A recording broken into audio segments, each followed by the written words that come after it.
Alors, bonjour.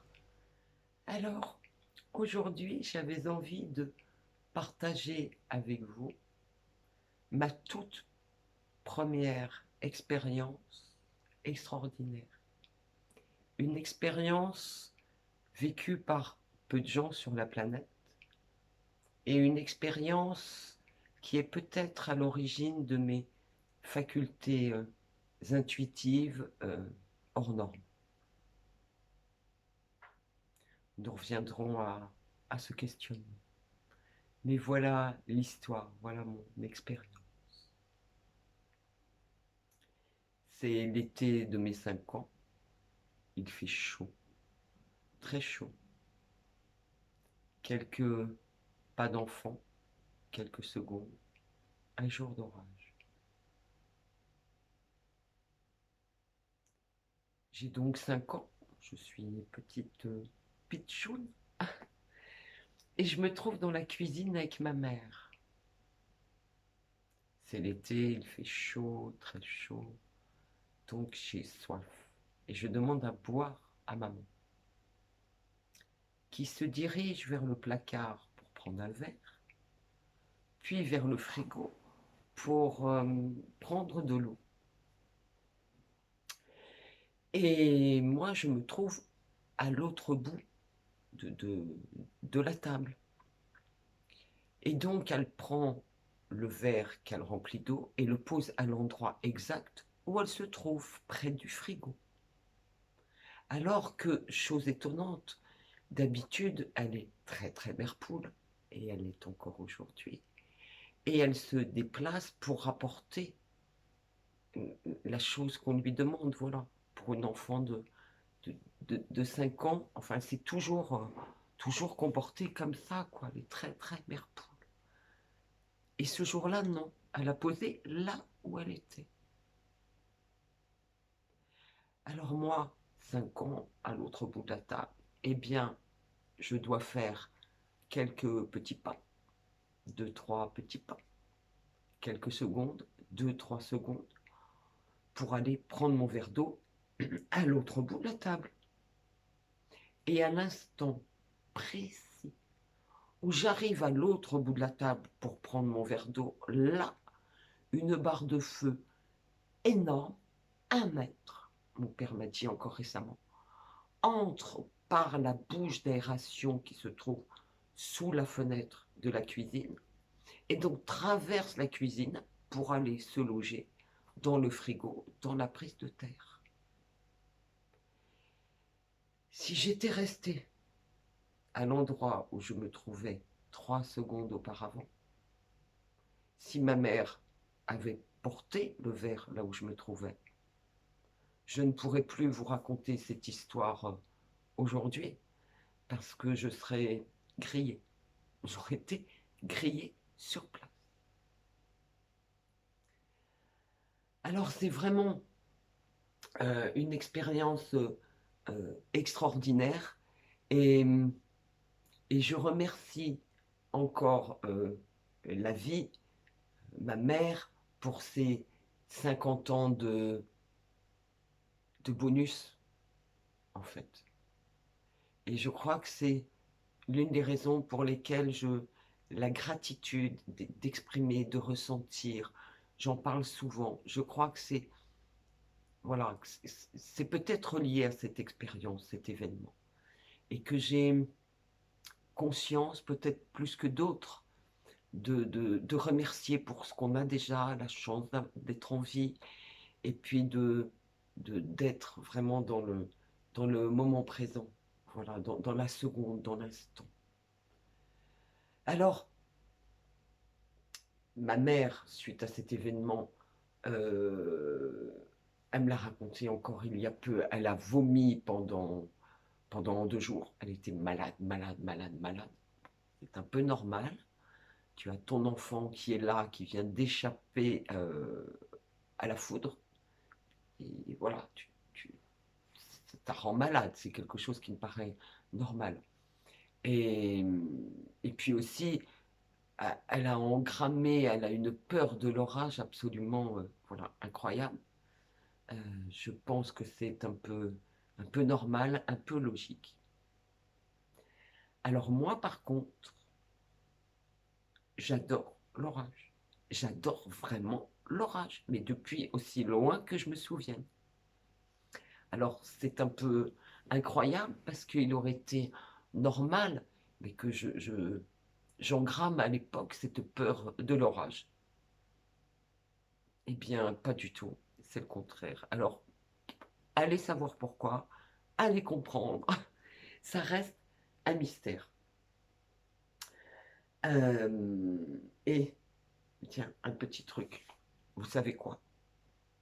À l'époque, c'est pour la petite histoire, hein, à l'époque, mon père était étudiant en sciences physiques. Et devinez quoi? Sa spécialité en sciences physiques. Devinez un peu. Eh bien, oui, c'était l'électricité. Voilà. Carl Gustav Jung dirait qu'il n'y a pas de hasard. Voilà, tout est lié. Voilà, voilà, voilà. Alors, ça a été, cette expérience a été pour moi le début d'une vie faite d'expériences extraordinaires, d'expériences hors du commun, hors normes, euh, et une vie faite d'intuition, d'événements particuliers, de connexions euh, avec les synchronicités. Donc un univers un peu particulier, une vie un peu particulière. Voilà. J'ai mis longtemps pour accepter ces particularités-là, pour en parler. J'en ai parlé voilà, très peu, jamais publiquement. Et aujourd'hui, voilà, je sens que le temps est venu de partager ça et de voir aussi, mais voilà ce que ça peut apporter comment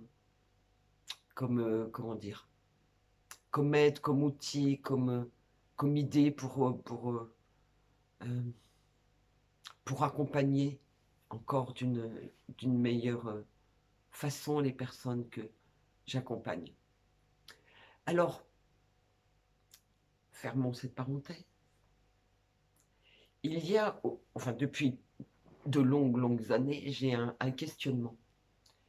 Je me demande si justement mes facultés de supra-intuitive ne seraient pas liées avec cet événement particulier vécu dans mon enfance. Nous savons tous que l'orage, la foudre, est un champ électromagnétique d'une puissance absolument phénoménale, absolument inouïe. Et nous savons aussi que notre cerveau est fait de connexions électriques. Vous voyez où je veux en venir. À savoir qu'à cette époque, je n'avais que 5 ans et que le cerveau d'un enfant de 5 ans est en cours de formation. Alors je me suis souvent posé la question de savoir si ce contact rapproché avec la foudre avait pu avoir une influence sur ma manière particulière de fonctionner, sur mon intuition, euh, et puis le reste, hein, parce que je fais des rêves prémonitoires, j'ai vécu donc des expériences particulières. Donc si au niveau physique, ce contact avec la foudre avait pu changer une partie de mon cerveau, en fait, hein, avait pu modifier quelque chose qui était là et qui a été comme révélé, une zone particulière. Alors, je ne suis pas scientifique, pas neuroscientifique, mais je me suis souvent posé la question. J'ai fait quelques recherches sur Internet. Euh, voilà, je n'ai rien trouvé. Je pense que s'il y a quelque chose, ce sont dans des, des, des dossiers de recherche, pas, pas autre part. Voilà. et pas dans des scientifiques, des persos qui parlent de choses et d'autres. Non, non, voilà, des expériences particulières. Donc peut-être qu'un jour j'aurai réponse à ma question. Alors sortons un peu de la science et allons voir dans les plans subtils ce que ça peut donner, ce que ça peut vouloir dire. En 2009, suite à mon expérience hors du commun avec les dauphins en Égypte, je me suis donc intéressée au chamanisme et aux études sérieuses, ethnologiques, de recherche sur le chamanisme. Et donc là, j'ai pris connaissance des études, des recherches de Mircea Eliade, qui était un anthropologue, très célèbre anthropologue, spécialiste du chamanisme. Et dans ses recherches, j'ai trouvé que dans la plupart des tribus du monde, lorsqu'une personne est en contact proche avec la foudre et qu'elle en réchappe, hein, qu'elle reste vivante, bien sûr, cette personne est automatiquement déclarée chamane par la tribu, sans avoir donc le choix de sa mission sociale, sa vie professionnelle. Voilà, hein, ce sont des mots peut-être pas très utilisés dans les tribus des peuples dits primitifs. Voilà. Alors, je me dis que moi, je suis né en France, dans une famille qui n'avait aucune pratique chamanique ou spirituelle particulière, et que si j'étais né au cœur de l'Océanie, par exemple, eh bien, à 5 ans, on m'aurait déclaré chaman. Voilà, la ville, le village, hop, chaman. Sans trop le choix voilà, de la vie professionnelle et personnelle, en fait.